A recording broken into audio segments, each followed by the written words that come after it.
And welcome to the 30th annual Hesburgh Lectures in Ethics and Public Policy. My name is Asher Kaufman, and I am the director of the John B. Kroc Institute for International Peace Studies, part of the Keir School of Global Affairs at Notre Dame. The Kroc Institute established the Hesburgh Lectures in 1995 in honors of the Reverend Theodore M. Hesburgh, CSC, educated at Notre Dame and the Gregorian University in Rome. Hesburgh, better known to many of us as Father Ted, was ordained a priest of the Congregation of the Holy Cross in Sacred Heart Church in 1943. How many of you were alive in 1943? At the age of 35, in 1952, he was named the 15th president of Notre Dame and served in that capacity for 35 years until 1987.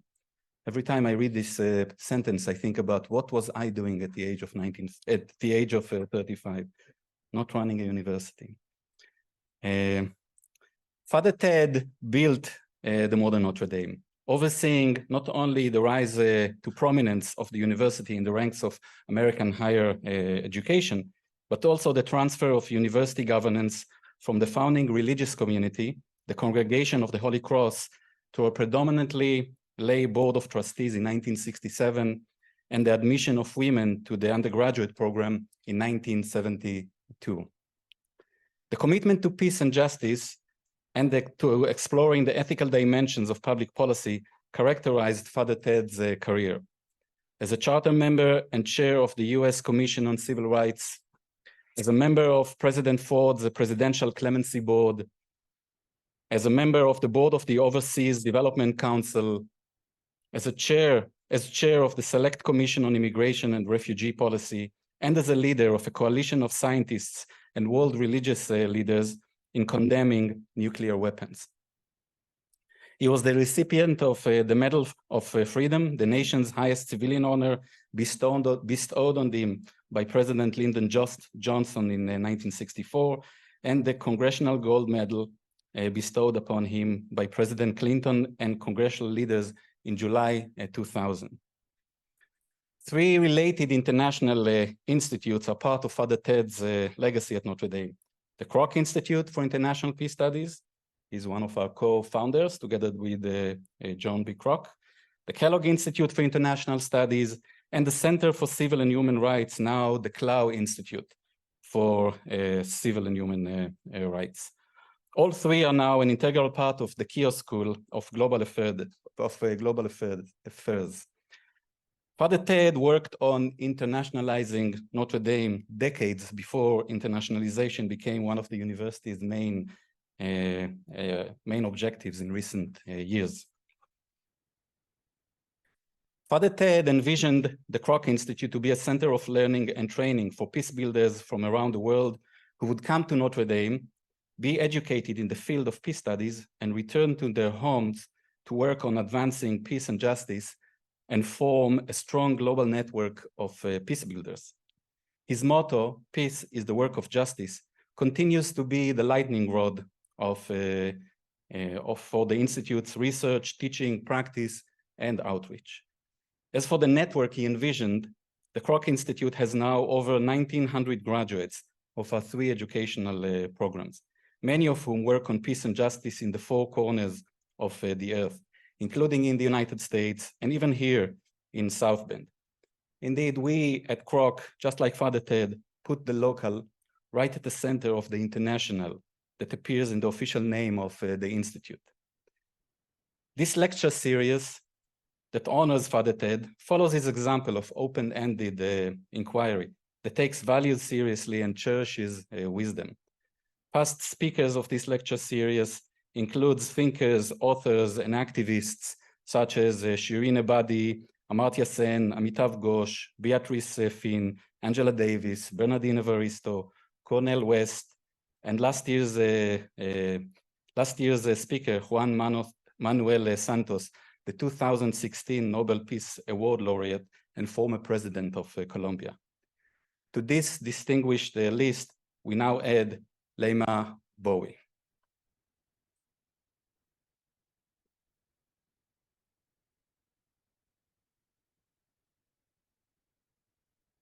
Leymah Gbowee, 2011 Peace Nobel Award laureate, globally known for her leadership in Liberia women's peace activism and much beyond that. I have asked the perfect person to introduce Leymah to us, and that is our colleague Lisa Shirk, the Richard G. Starman Senior Professor of Peace Studies. And for a good reason, she is the perfect person to do so, because Lisa has known Leymah for decades now, first as a student, then as a colleague at the West African Network for Peace Building, and followed by co-teaching together. So Lisa, the podium is yours to introduce our distinguished speaker for this evening.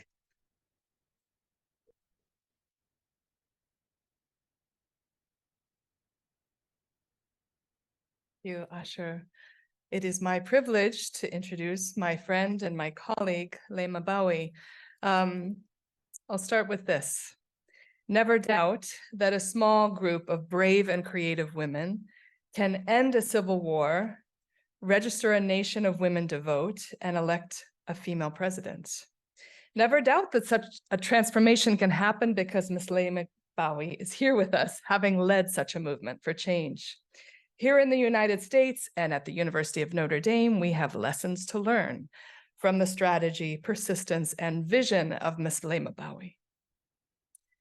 As my colleague Asher Kaufman noted, Ms. Gbowee was a central architect of the women's nonviolent action movement called the Women of Liberia Mass Action for Peace that helped end the Second Liberian Civil War in 2003. I have learned many things from Leymah over the years. Each year in my class that I teach here at Notre Dame on strategic peace building, I require my students to watch the film of her life called Pray the Devil Back to Hell. Some of you watched this here in this auditorium last week. There is no other case study that perfectly illustrates how a small group of people organizing around a kitchen table can instigate such profound transformation in their country through a combination of careful community organizing and social movement strategy paired with insights into negotiation and peace processes. The story of the Liberian Women's Mass Action for Peace movement begins with a dialogue between Christian and Muslim women. And I think this is really a lesson how peace building sometimes really starts very small with building your coalition and figuring out how to work together. United in the cause of ending the civil war in their country, the women wore all white clothing and held up signs at weekly vigils in downtown Monrovia calling for an end to the war. Once there was a ceasefire, the women showed up. Once there were ceasefire talks scheduled, the women showed up to make sure an agreement was signed. When the male negotiators seemed to be on the brink of returning to war without an agreement or a ceasefire, Leymah organized Liberian women to surround the peace talks. They insisted with their bodies that the men leading a civil war that was traumatizing the country put an end to their violence. But it didn't end there. Leymah Gbowee and her colleagues then organized Liberian women to vote, and then they elected Africa's first female president, something we have not yet done here in the United States. Liberia is a social movement success story. It is a peace process success story, and it is a democratization success story. Having known Ms. Gbowee for over 20 years, I learned important lessons from being with her at the beginning of that leadership. In May 2003, I was living in Ghana as part of a year of learning from women colleagues across the African continent. African women peace builders were building movements to take back their countries to end civil war, but also to end the pervasive domestic violence that plagues women around the world. It was a hot and sweaty afternoon in Accra. I was packing my desk at the West African Network for Peace Building to leave Ghana and return to the United States. Leymah came to my desk in jeans and a t-shirt. She had just stopped at home to check on her little children. And then she came to the office with an idea.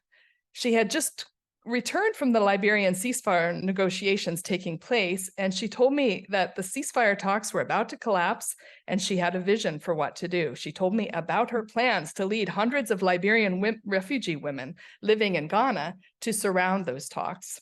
At that point, I should have dropped everything, canceled my flight home, handed her my wallet to pay for bus fares and food for these women refugees who were about to be the architects of the ceasefire. I should have gone to go witness her organizing this amazing, really visually engaging encircling of the talks. And I hope we can all learn from my regrets. When we see our colleagues dreaming large, may we all find it in us to stand by their side and support their vision. Here at the University of Notre Dame, we have the honor of working with new generations of geniuses and strategists, many of whom remind me of Ms. Gbowee 20 years ago.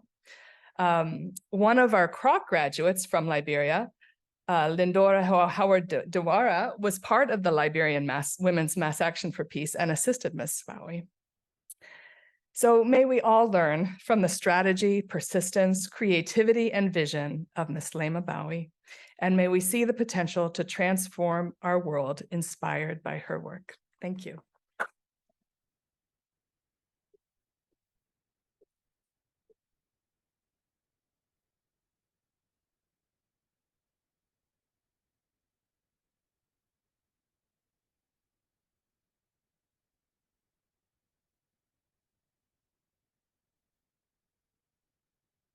Thank you, Lisa.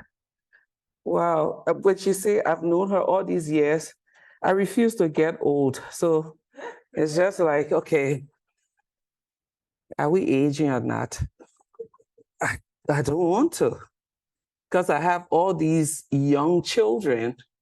My children, their ages are from 31 to 11. And I am the queen of the kingdom. And the queen cannot afford to get old. It is my absolute honor to be here speaking today. I want to say thank you to the Dean and to you, Asher, and to everyone who invested in my being here today. It is truly an honor to be here. On July 28th, the Joint Chief of Defense Staff of the Armed Forces of the Economic Community of West African States met in Monrovia, Liberia. And they were having a conversation to discuss the recent coup d'etat in Guinea, Mali, Burkina Faso, and Niger. The Chief of Staff of the Armed Forces of the Republic of Liberia, who's a very good friend of mine, shared some light on why he thought we were having coups again in West Africa. I took particular interest in listening to him based on how I think and feel about the whole definition and idea that the world's version of peace versus my take on peace. And he pointed out that African nations, including Mali, Burkina Faso, Guinea, recently Gabon, are suffering coups because of different factors. He placed significant blame on misrule, lack of human rights, accountability deficit by civilian governments, stating that these and many more conditions are contributing or attributing to the military intervention in political affairs. He urged ECOWAS member states to engage with civil society organizations, international NGOs. He literally laid out everything that we had been talking about. What was interesting to me was that here is a general who have been to some of the biggest war colleges in the US, in China, in Africa, not preferring military intervention as a means of stabilizing societies, but laying out simple, in my mind, things that civil society and local communities have been working on. He emphasized dialogue as key, transitional processes, monitoring these processes as key. He emphasized plans for democratization of many countries, but plans that includes all of the citizens, not some of the citizens. And I bring this narrative into this conversation today because I feel so strongly that it's time for all of us to take a step back, reimagine peace, redefine peace in order for us to contribute to global stability. Over the last few years, we've seen wars in every part of the world.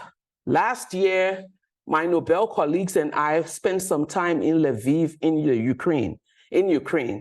We went on a solidarity mission with women in Ukraine to see what we could do to draw attention to some of the issues that they've been faced with.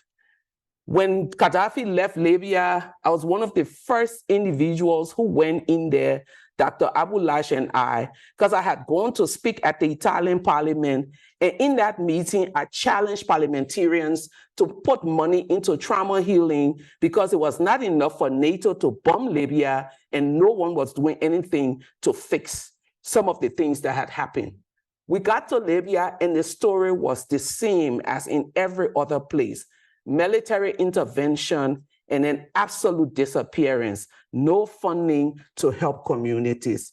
And as we look back at some of the regression that we're seeing in West Africa, I have a brother who serves as a peacekeeper in Mali, and every day the text message between the two of us is, it's getting very dangerous here.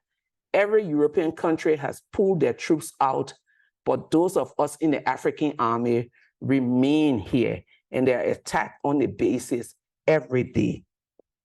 A key reason, I believe, for the failure that we're seeing in establishing a world order of peace and stability is because many governments, include not just governments, but the international community, have failed to prioritize the basic human security needs of people. Everyone we keep doing the same thing, and the definition of insanity is doing the same thing over and over and expecting a different result. There is a prescription to peace in our world. Wars, mediation, negotiation, or peace talks, and the peace agreement is almost like the prescription for malaria. You take chloroquine, or you take some queen, and you take some vitamins, and you take some painkiller, and bam, you're well. So when it comes to peace, the idea is ceasefire, disarmament, demobilization, Truth and Reconciliation Commission, elections, your country is whole. No one takes into consideration some of the factors that leads to peace. You rarely see, and I survived a war in Liberia.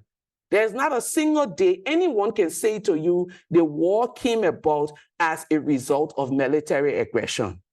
A lot of the wars that we've seen in Africa and different parts of the world starts because of suppression, oppression, a group of people who cannot have their needs met. Recently, we did a research, my foundation did a research in Liberia. And these young women, we set up something called the Feminist Policy Lab. I'm always dreaming crazy things, thinking crazy things. How can we make the world a better place? I'm always looking for a way to make things better. So when we set up the Feminist Policy Lab, what we did was to equip 12 young women, put them in a group of 3 groups, and said to them, go out into the field in Monrovia, look around, think about what you want to write about, what you want to research about will empower you. So we got some of the professors from the University of Liberia, their gender studies program. We got journalists to work with them, their writing skills, all of the different things that they needed, the tools they needed to do their work. They came back and said, we want to do, the 3 themes they chose was maternal, new mothers incarceration, sexual harassment in schools, and female inmates in the prisons in Liberia. And by the time they finished their research, many people were like stunned. So the incarceration of new mothers is probably something that some of you have never heard before. You go to give birth. You don't have money to pay your hospital bills. They keep you there. Some hospitals have gotten so good at it till they now have orange hospital gowns for mothers who cannot pay. Some women have been in there it ranged from 1 month to 1 year. When motherhood has become, the joy of motherhood has become a source of pain for many families. And I was in particular very glad that they chose this particular topic because, one, as an African woman, I was a victim when I was a refugee in Ghana of this particular practice. I gave birth to a 2-pound baby. There was no program, social program for me as a refugee. So I had to sleep on a cold floor. My child was never placed in an incubator. And I stayed in that position for 7 days until a doctor, out of the generosity of his heart, paid the bill and I was sent home. Over the last few months, my children said, don't say this is your new mission, say it's your additional mission because we don't know what else you're doing in this world. But what I've been doing is anyone who can listen, including to myself, is writing checks to different hospitals. Last July, we spent over $6,000 freeing 20 women. Just before I left Liberia in July, last year, July, but just before I left, we had spent almost $4,000 trying to rescue women who had been stuck in hospitals. Recently, I got a call, and this husband-wife duo had a very innovative way of dealing with this issue. Husband would stand outside the hospital fence, wife would throw the baby over the fence, and then she would try to scale the wall. They managed to throw the baby, he cut it, but then because she had cesarean, she couldn't scale the wall and she got arrested. So she was sent back. And then the nurse, one of the nurses said, oh, we know someone who can help, called me and we're able to send them home.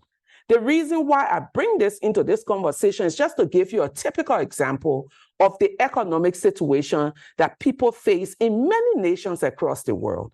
We're 5 million people in Liberia. There is zero reason why that anyone should be poor.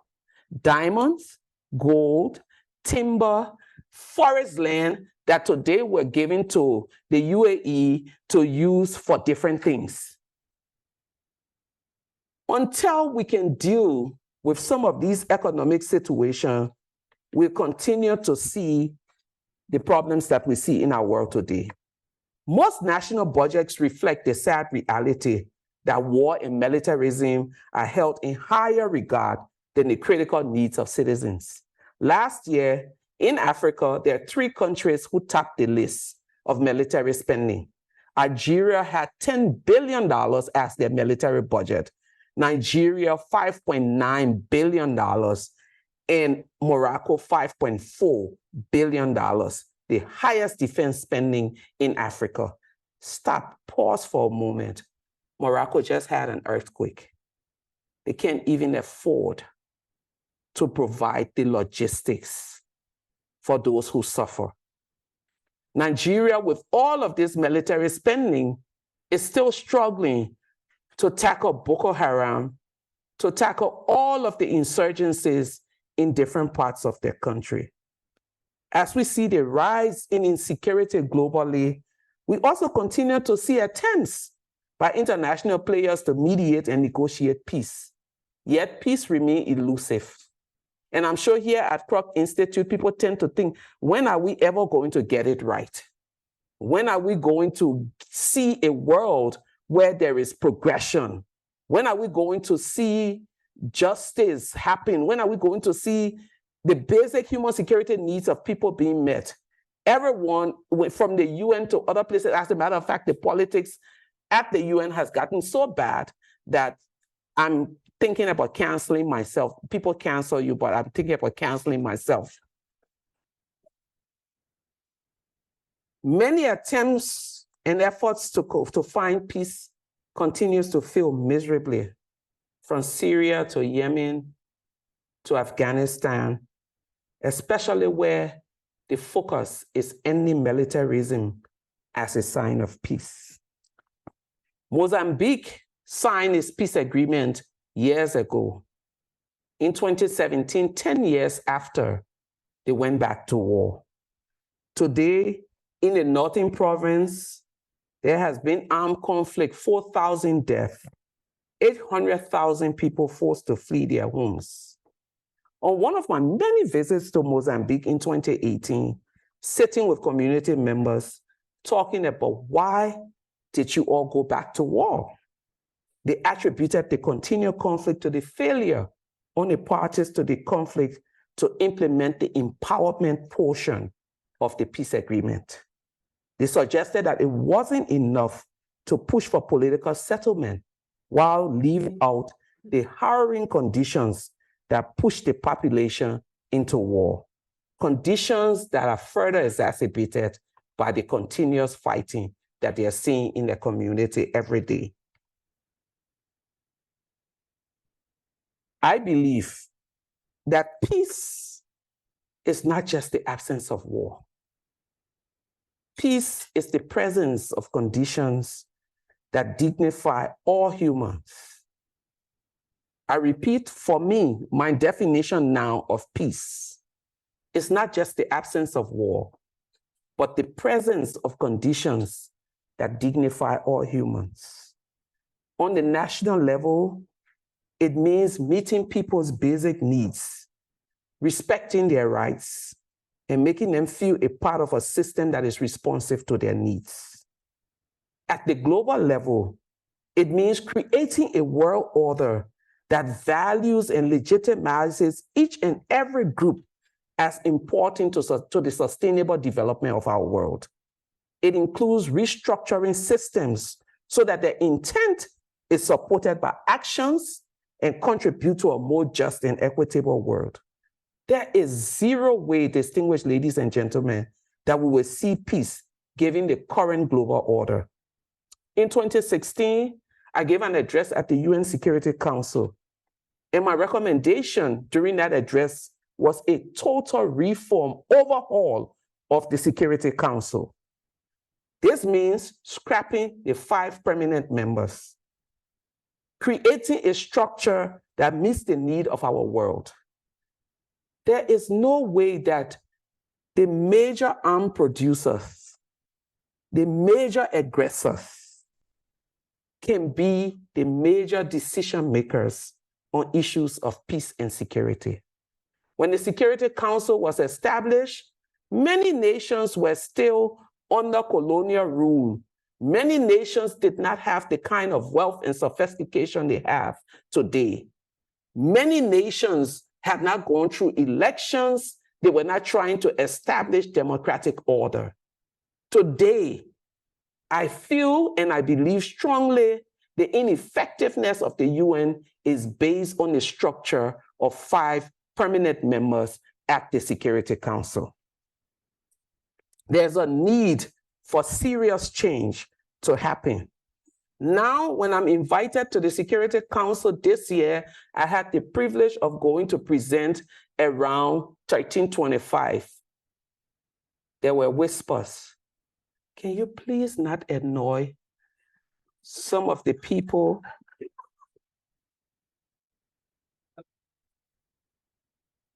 My response was, do you want me to come in or go?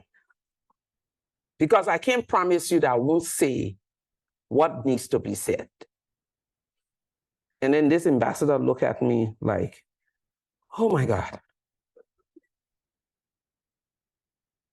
The problem with our world, the problem with established global stability in our world today is because many of us who have the power to say and do the things and write the things that needs to be written are being too diplomatic. Many of us are stuck in a space where we want to be friends with the powers that be. I count myself as one of the blessed people in this world. I'm blessed because I have the ability to go to the grassroots level and work. So every day, I see things like a man trying to throw his baby over the fence of a hospital because he can't afford. Every day I see things like young girls who want to go to school being sexually exploited and abused. Every day I see things like politicians trying to buy their way into different things. And every day I see things like threat on my life. Just before I came, a list of many people came out of Liberia, people who are supposed to be the extinguished, taken care of, whatever, and I was number 8 on that list.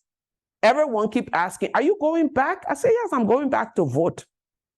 I'm going back to exercise. But the point that I make is that I'm blessed because I have the ability to see these things and then come to the international level. And so in seeing these things, I do not have the liberty to talk politics because our world can no longer wait for any of us to continue to be politically correct about war, peace, sufferings, and human rights violation. So as we think about global stability, we must begin to think about how each and every one of us can step into spaces and places. Is it to write? Is it to I'll give an example. We went to Colombia just when President Santos won the prize.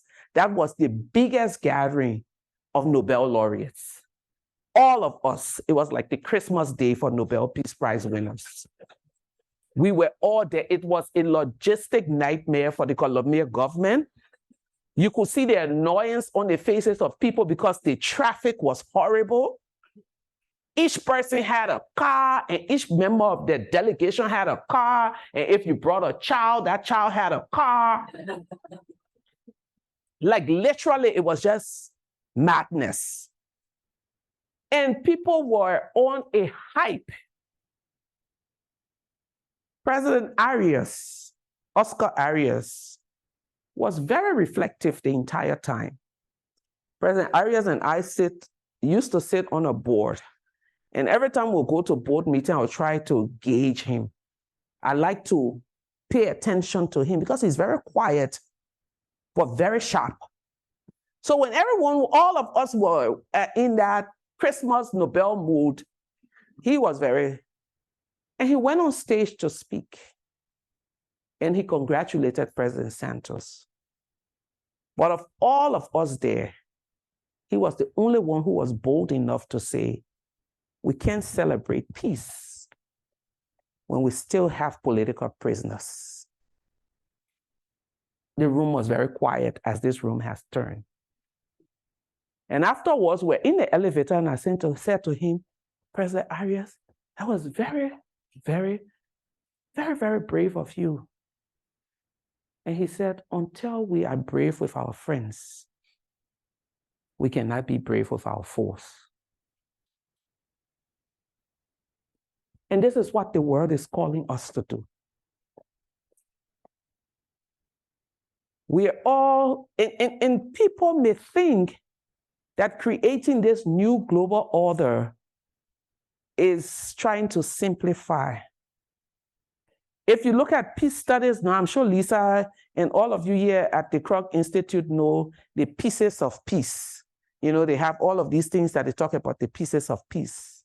Demilitarization, healthy planet, political stability.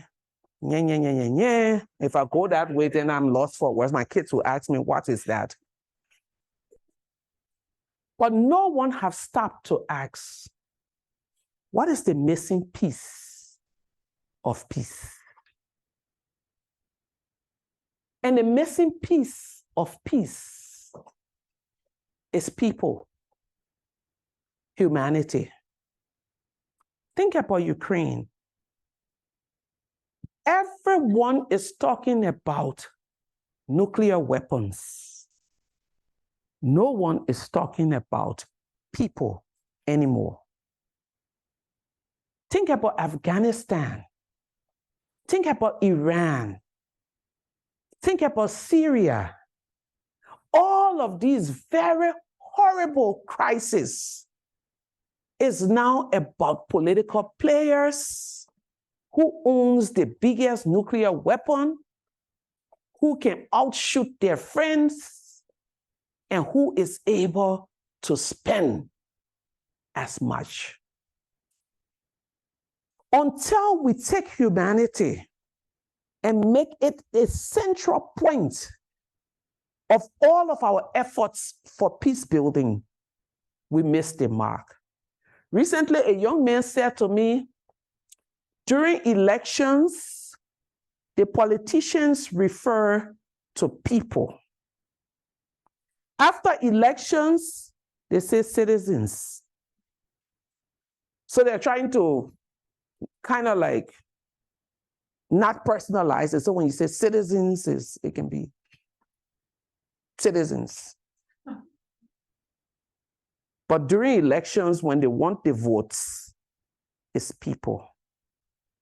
If you go back to every major organization that was created since the founding of the world to bring some semblance of peace and justice, including the constitution of all of our countries, is centered around the people. But if you look at a lot of the peace agreements that are being signed today and all of the different processes that are being implemented, what you don't see is centering people in there. A few years back, I was at the Naval War College. I've been to many places. Sometimes I wonder, how did I get here? And we were talking about wars. And I asked the young soldiers, the cadets and soldiers in the room,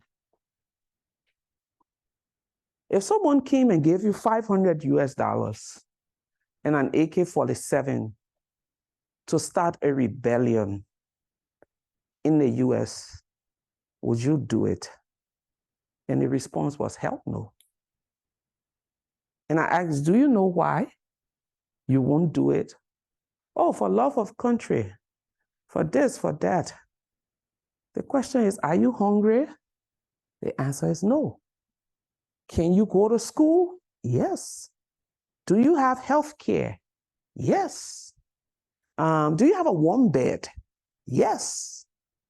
Everything that happens in your country, do you see yourself as part of the development?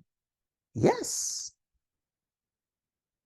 But if you went to some other places, including my own country, and asked a young cadet, if I gave you $500 and an AK-47, would you start a war? The answer would be a resounding yes. Why? I don't see myself in this future that is being created. I don't have a warm bed. I don't have access to health care. So the stakes for them on that side is lower. The stakes for those on this side is higher. Should I continue? Why do we have crime rate high in some of the inner cities? And in beautiful places like Notre Dame campus, you don't have mugging and people being put at gunpoint, maybe, I don't know. It's just a nice place. Because the stakes are higher here. But in those communities, the stakes are lower. My kids go back to Liberia on holiday, and they go out and they have fun. And sometimes you see guys will come around and say, can I buy you a drink? And they say, no, thank you. And then girls, local girls will be like, what are you doing? They're offering you drinks. And they'd be like, we just raided our mother's purse before we came out here. So there's no reason. Am I making any sense to you all? So it's time for us, in order to establish a new global order, it's time for us to go back and redefine peace in a way that centers people.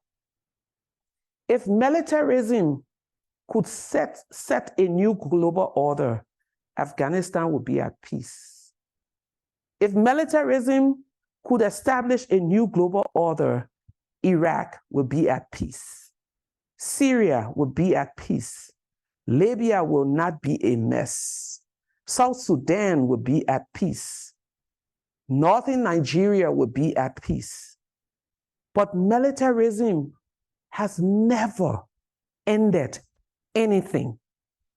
In Liberia, August 18, this year, we celebrated 20 years of stability. And I didn't say peace. 20 years of stability.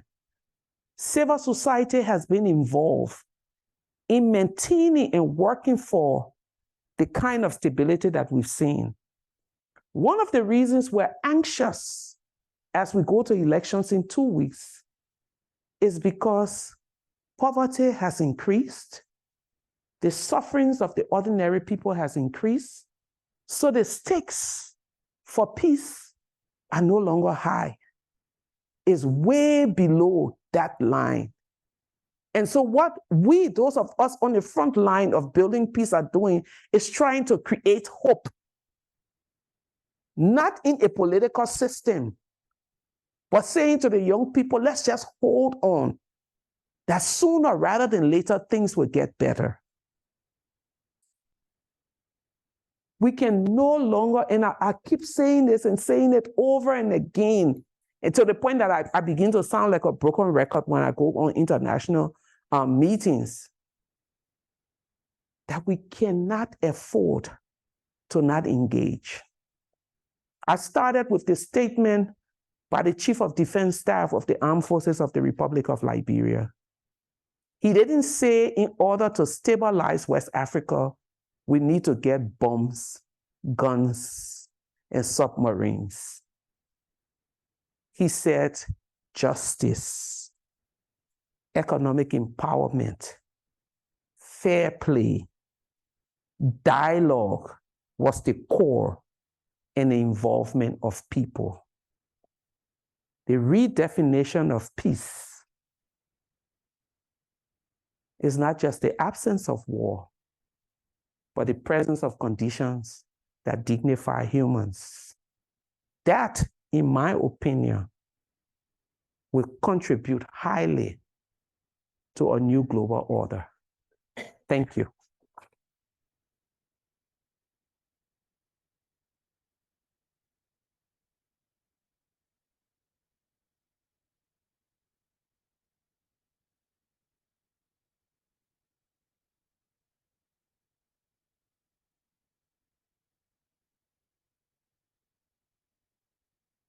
Thank you very much, Leymah. I have a suspicion that you preach to the choir. I want to be, I'll take the privilege of being the first one to ask you a question. Okay, in fact, I'll stand up. I'll play the devil's advocate, because you used the word stability across your presentation, and there was once where you said stability is not peace. But in other contexts, you use the word stability or global stability.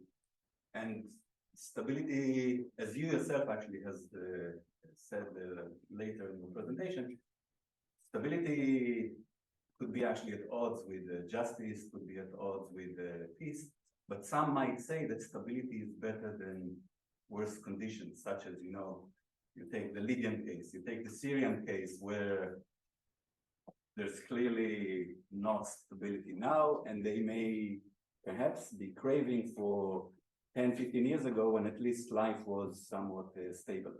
So I wonder if you can elaborate about this notion of stability and think about this word. Stability is good for a moment. Like in the case of Liberia, 20 years of stability is good. But then afterwards, people begin to desire much more than stability. And the danger is if you're stuck in that phase of stability, I would say you're stuck in a phase of mediocrity. You're stuck in a phase where sooner rather than later, people begin to agitate. Because stability should lead, that it should be the introduction to conversations around justice. It should be the introduction to conversations around economic empowerment. It should be the introduction. So it's been 20 years since our war ended. And I just gave you an example of women giving birth. This is just one example of the harrowing conditions that people live in. So yes, for 20 years, we've been able to hold it together. But 20 years later, we still see warlords who are winning seats in parliament because they have the resources. And they still come out and people see them drive by and live the best life. And they cannot, like, you don't see anything. So over time, stability is fine. So right now, what we will look for Libya is stability. But 5 years down the road, people should see stability translate into peace. And the kind of peace that I talk about that create conditions for everyone to dream, to believe, to think, to feel. But in many of these communities, you see nothing. February this year, we went to South Sudan. And they had this big women's conference. One morning, I came down very early, and I'm just sitting there, and all these women are sitting in the corridor of the hotel, but they have their bags next to them. And one woman came and asked, say, "Are you a delegate?" He said, "No, I'm not a delegate, but I want to be here to hear and see what plans they have for us and our children." So I walked for 5 hours to be here. So there's stability at this moment in South Sudan. People are now yearning for how can stability translate into a better life. So when we have a moment of war, then we have a moment of stability, then it's time for us to not think about buying bullets and guns. Why should Nigeria spend $5.9 billion on defense spending? Why should Morocco spend $10 billion on defense spending? The threat is not from outside. The threat is from within. And the threat is hungry, angry young people. Did I answer your question?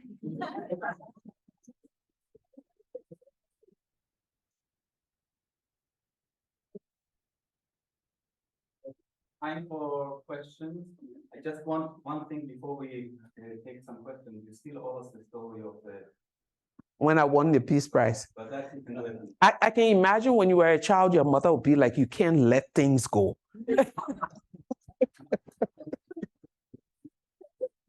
Thank you. Appreciate you. I want to ask a question about you down here, deep. You're a dreamer.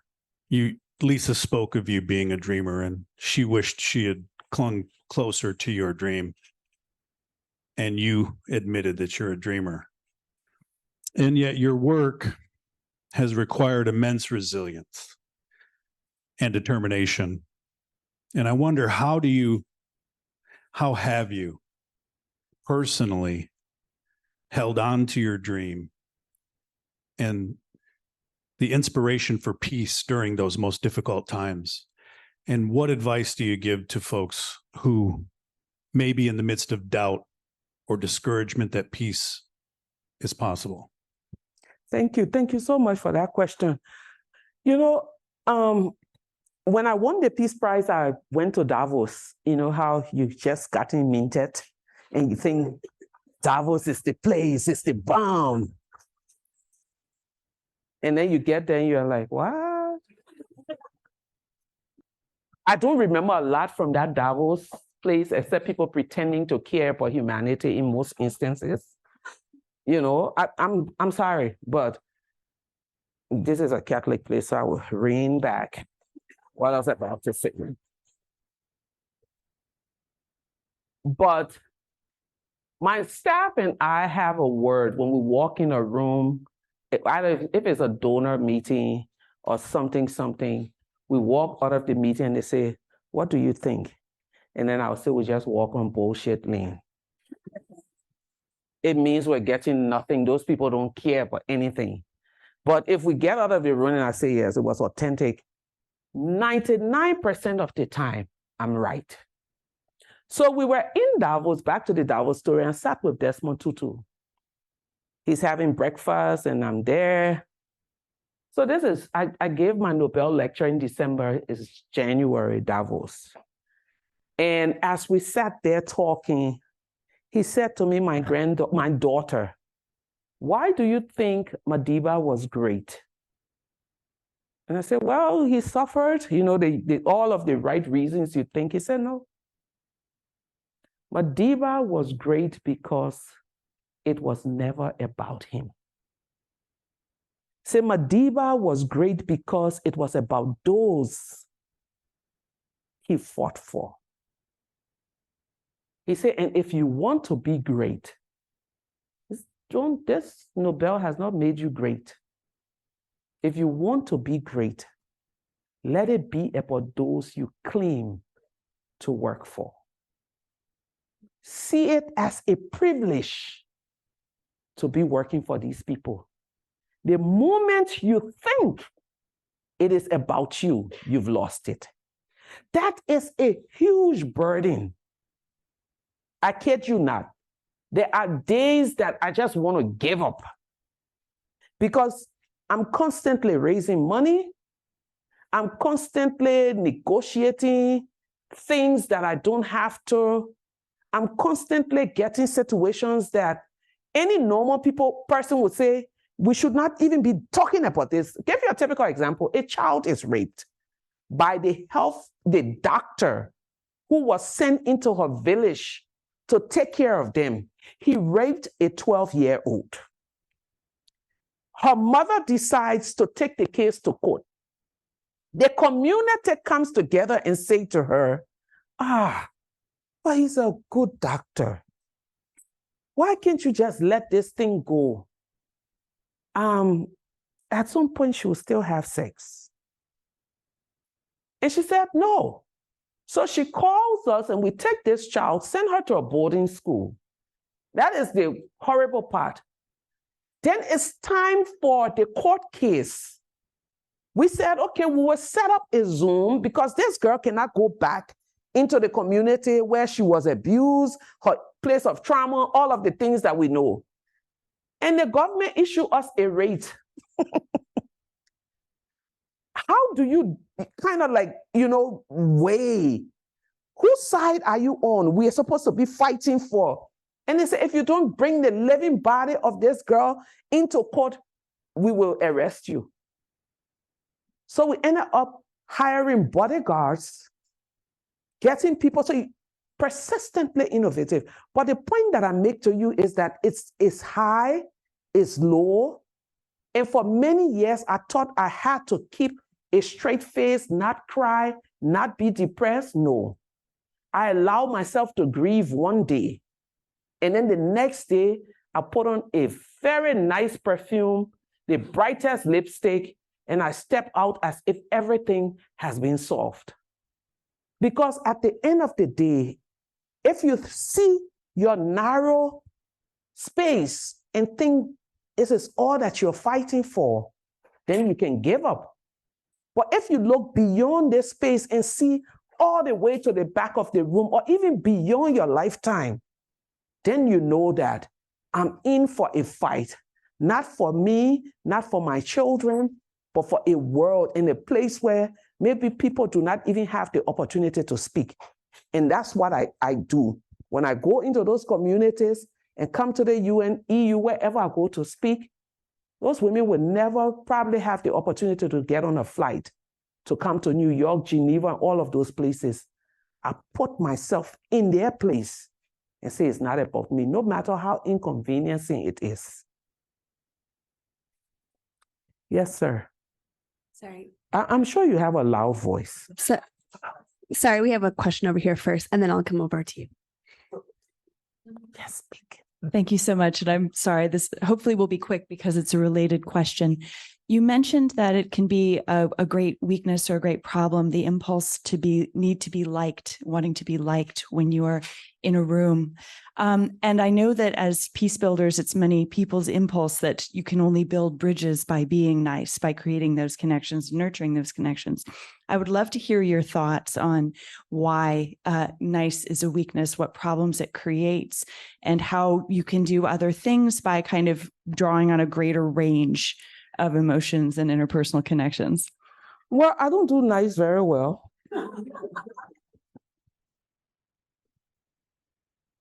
I'm being honest. Sometimes I go to place like literally someone who's close to our president said, someone went to his office, said they were talking about, and this person said, oh, they had a case with me. And he said, who name did you just call? He said, please, not here. That lady is officially crazy. I don't want to have anything to do with her. Nice is good. But I think what drives or what should drive a peace builder, your values and principles, an understanding of humanity. So if someone is stepping into a space that threatens or that is against what you believe in, how do you be nice? You understand what I'm saying? So you can't be nice. You have to be straight up. And sometimes straight up is painful.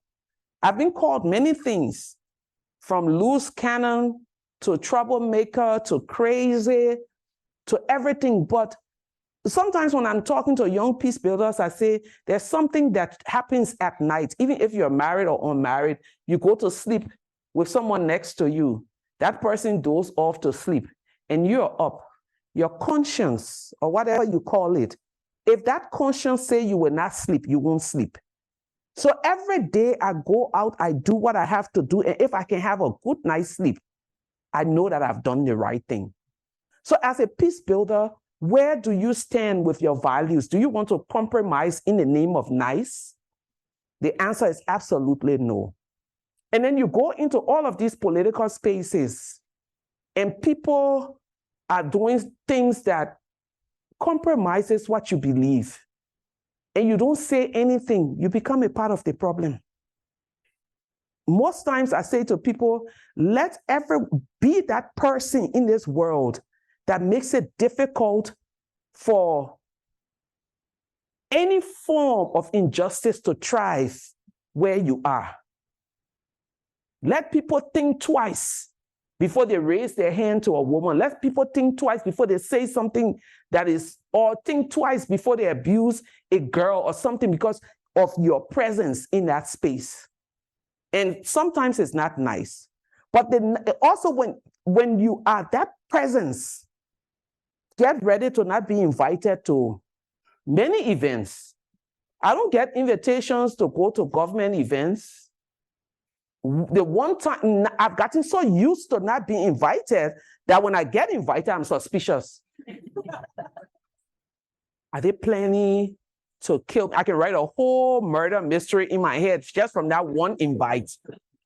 Are they planning to kill me? Will they poison my drink? Are they planning? So all of those different things, then the response, I turn to my team and say, no, I'm not available. So I've gotten to be a homebody just because of that. And if that is the price that I have to pay for being different, I don't mind. But let it be established that this is the person who will speak truth to power.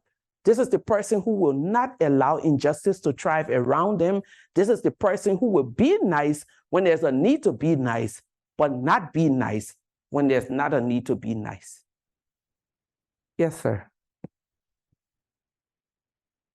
Thank you very much, Leymah, for such a really profoundly moving lecture. Your lecture has demonstrated how influential women are in building peace. I come from Nigeria, so what you said resonated very much with me.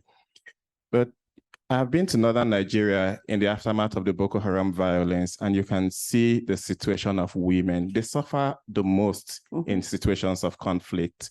But you can also see the disparity between the women in the local communities and wives of state governors, state commissioners. I have a twofold question. The first one is, the work that you do, how do you translate this with women networks in other African countries? That's one. Two, do you also work with the African First Ladies Peace Mission? If you do, what do you think that they can do? And if you don't, why not? Thank you. Well, there are many things that we're supposed to do on a continent. For example, the AU has a very strong peace and security thing led by Binta Diop. And Binta I love, Auntie Binta, I call her Auntie Binta. We're on the phone 2 days ago. First, they called me for a mission to Sudan, like 3 days before the mission. Then they called me for a mission to the UN, like 4 days to the mission. Then they call you. So the problem with timing and structure leaves a lot of the influential women out of these processes. Having said that, Northern Nigeria, I work with a group of women, Muslim women in Northern Nigeria. And as bad as it seems, and I tell people all of the time, the picture, the mindset of people when you live in war or come from a conflict context, imagine me. I'm not saying I'm the most brilliant too, but how many times I've been to places to lecture, and at the end of the day, please, no one should ask me this question. Someone come to me and say, how is it that you speak English so well? You understand? So we all have that myth that when these women live in these situations, they are unable to. One of the girls from Northern Nigeria was just on our delegation to South Sudan in February. But as part of our work, we engage with them. And these women are able to say to you that we may not have it all, but at our level, we are the ones doing trauma healing. We are the ones providing humanitarian aid to one another. In the refugee camp, the South Sudanese refugee camp in Uganda, the women have this susu thing that they do. So they put soap together, rice together, and then every week they pass on to one person.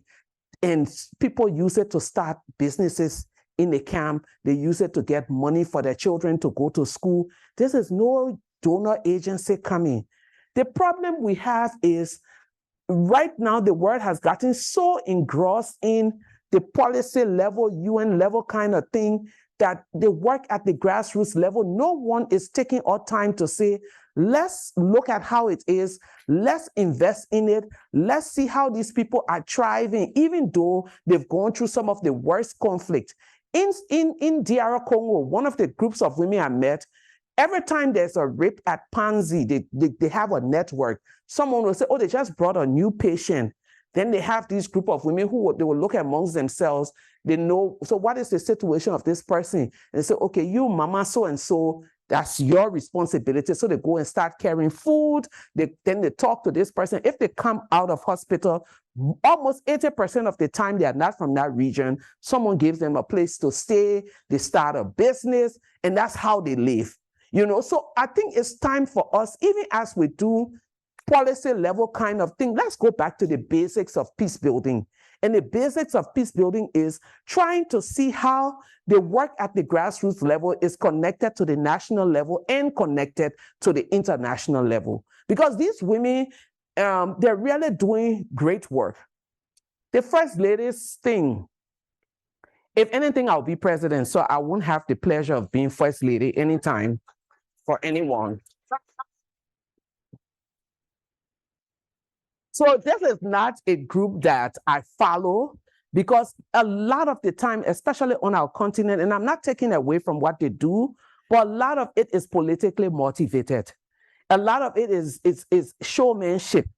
A lot of it is primarily not about it. These people have so much power to do so much, but they rather spend their time doing something. I'll tell a quick story about the First Lady of Gabon. Are there any Gabonese here? So I go to Italy.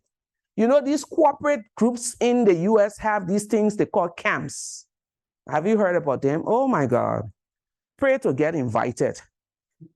From Google to Facebook to Amazon, they all do camps. So I get invited to one of the camps one year. And I won't say which organization, which corporate group. But we get to camp and it's on this island in Italy. Beautiful island. So we're sitting there and I'm sitting with number 2 of the company's wives. One of the founders' wife was sitting there and we're enjoying. He's trying to Google which camp was in Italy. Are you Googling where we went?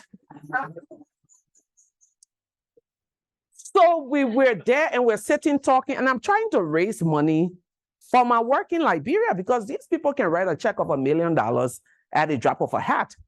And I make a very nice case. And the lady who owns this resort turned to me and said, why would I want to invest in Africa when your leaders do not have any concern for you all?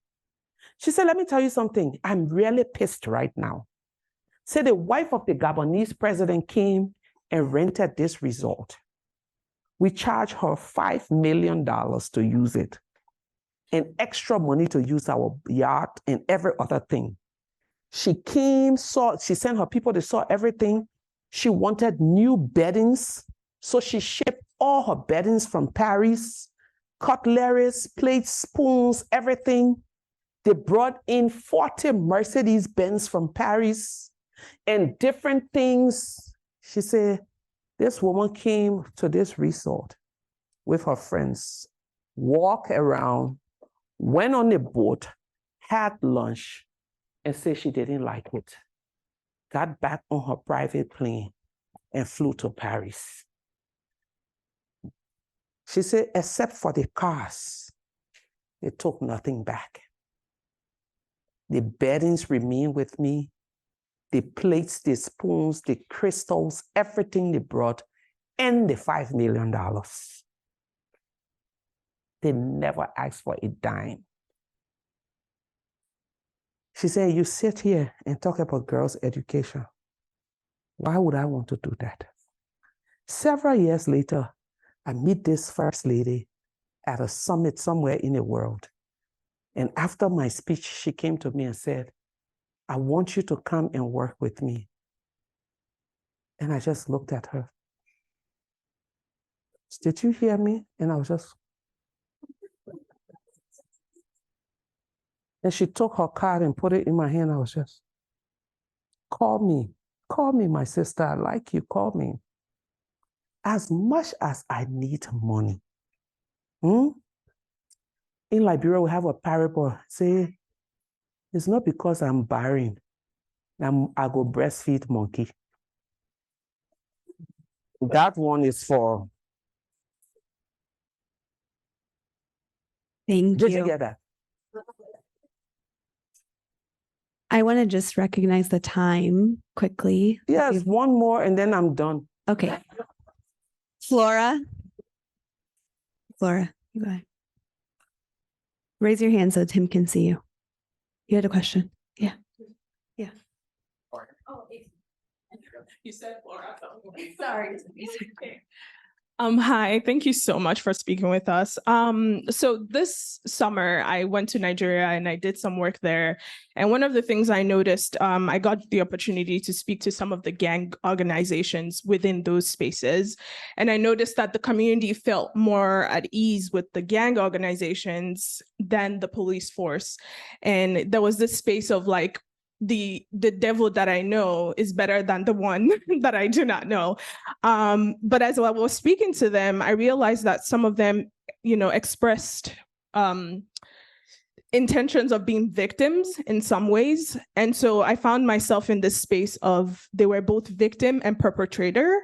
And I'm just wondering, sort of if you have any sort of take on that that space where you're engaging with youth in the community who encompass the space of both perpetrator and victim. They'll make the community worse, but the community accepts them and accepts that as part of their norm and sees them as beneficial, but then the police force and the people that are actually supposed to be helping. So I'm just wondering Well, in most of our communities, the police are corrupt, barbaric. They are not a friend of the community. These boys are the ones who would do all of the stealing, but if you're kind to them, you're free from their, I mean, in Monrovia, there's a particular place called Randall Street. They have a group there is a gang, Seaside Marines. They do drugs. I go there, sit amongst them, have conversation with them. So people who get robbed on that street my mother-in-law, my husband's auntie, her phone got taken. And then she said, I'm going to tell Leymah that you all stole from me. And the guy turned and said, but why didn't you tell us you were related to her? Take your phone. I park my car, go to the supermarket. I come back outside and they've given it a good washing, you know. But what I think is that I don't see drug addicts. I don't see gang members. I see humans. I interact with them as humans. Most of our communities, the problems that we have, I remember the year that Kenya had the elections and everything went crazy. Some women from Kenya called me and said, how do we solve this? I said, find a nice hotel. Invite some of these boys who are the leaders of this group. Let them sit in there and have a conversation. What we see in most instances with these young people, whether we're young fighters, gang members, is that we've dehumanized them so much so that in our eyes, they've lost their humanity. And the way I describe it to people is that it's like putting on these glasses to see. Then you add another lens and you add another lens and you add another lens. Eventually, you don't see humans again. What you see is the object and subject of your myth and misconception. So in order to deal with these people, because if you have, let me give an example of George Floyd. Pardon me for giving that example. Those officers who did what they did to George Floyd did not do it to a human. They had dehumanized Black people to the point that he was not a human again.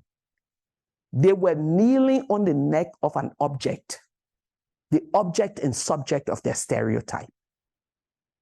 So in order to engage anyone that you've taken away their humanity, you have to begin to peel those lenses away and see a boy, and see a man, and see a child who is arrested in his traumatization, and see someone who is looking for help. I go sometimes, I put them in my car. One day, a whole group of them said they had never seen the airport. So I put them in a car and we drive all the way down to the airport. From there, I bring them to my office, they have lunch, and we have the craziest of time. And one of the girls said to me, I can even die today. My life is okay. But it's about humanizing people. And it's the same for in conflict contexts where warlords are at the table. We can only engage with each other if we begin to tear down all of the walls that we've built and begin to see each other as humans again. One last story, and then I'll tell the story of how I won the prize. They had one of the heads of the South African Constitutional Reform Commission after Mandela was freed, told a story to me that after the end of apartheid, they set up the commission to do the constitution, and there were people from different sides of the divide. Every time they went to meeting, they would not get to any logical conclusion. It dragged on and dragged on. And one night, they had gone so late into the meeting, one of the members of the committee had a baby. And in the middle of all this bickering, the baby started to fuss. She took her breast to feed the baby, and the entire room went quiet. And then someone said, what the hell are we doing? we're already old.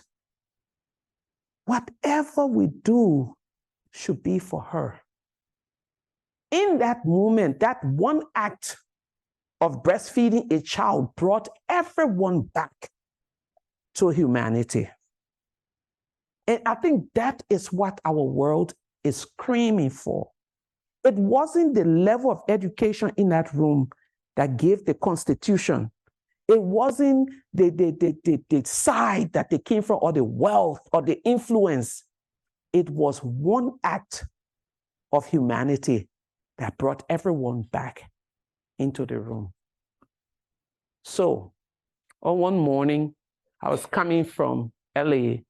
Sheryl Sandberg, the head of Facebook, had done a dinner for me that night at her house. Yeah, I know famous people, but I still struggle for money for my work. So Sheryl had this thing that was the last day of my book tour. And then she says, tomorrow is the Nobel announcement and Leymah is my pick. And I said, Sheryl, stop. Don't do that. I'm not even eligible for the Nobel, let alone the prize. And she said, but I still can dream that you'll win it, my sister. And I was like, so I leave Sheryl's house. I get on a red eye to New York. And I was going to speak at a Christian women's event that they were fighting to get the room filled. We land in New York. I put my phone on, but the night before my sister had surgery. So if you've lost a sibling, you know, when one person is in ICU, everyone is tense. So I'm tense. I put my phone on. Voice note, those were not the days that they had internet on a plane. Voice note fill, text message fill. I'm like, she died. Because this is the only thing that will make my voice note and my text message be filled. And the first text I read was from Abby Disney. And she said, Nobel, Nobel, Nobel. I told you, my friend, that you were going to win. So let me give you a background how I got on that flight. I came from the event dressed like this. And if you're African, by 8 o'clock, this is not practical anymore. You take off everything because there are many things that is keeping all of this in shape. So you know that you're wondering to yourself, the dean is like, what did we bring here? Dean is life. You just have to live it. So I had come from that event, went in the bathroom at the airport and thrown on my boo-boo. I just wanted to sleep. And then I tied my hair. So I didn't look like half of a pence of the Nobel. So when I saw, and then I sat next to this guy who had on crisp white suit. Everyone in that business class session of the plane were like, they were from corporate America. And I was the only lady. So by the time I saw it, I turned to him and said, sir. And he looked. Imagine I did not even speak to him the entire flight because I was sleeping. And I probably snored on him. So he was probably annoyed. I just said, sir, I think I just won the Nobel Peace Prize.